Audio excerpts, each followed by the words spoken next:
In the meantime, I want to address a question from a viewer who asked this. Doug, some brands say to use primer wet, while others say wait until it dries. Many nail techs are confused about this, and it's always up for a debate. Who's right? Who's right? That's easy. The manufacturer of the monomer liquid that you're using. Anyone else is just giving you their opinion. And that if that opinion is contrary to the manufacturer's directions, you should ignore that advice and follow directions.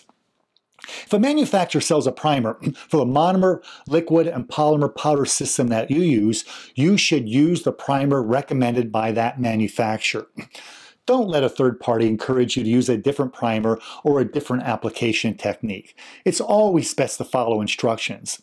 I believe that all nail professionals should adhere to manufacturers' instructions. If that's not done, it becomes more easy for products to be misused, and service breakdown or other related problems are going to be likely related to that misuse. Not all nail primers are the same. How a primer is applied and used will depend on its chemical composition. The manufacturer of the monomer, polymer, liquid, and powder system research their primers in order to determine the best way to use them. So don't let others influence you with their bad habits. Just because someone else uses a product incorrectly doesn't mean you should as well.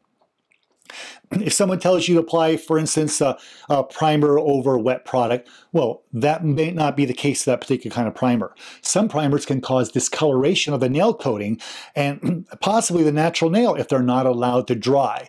And also it can create tiny bubbles in the product. So if you're using, again, to recap, if you're using a technique that's not in accordance with the manufacturer's instructions, you never know what the unintended consequences could be.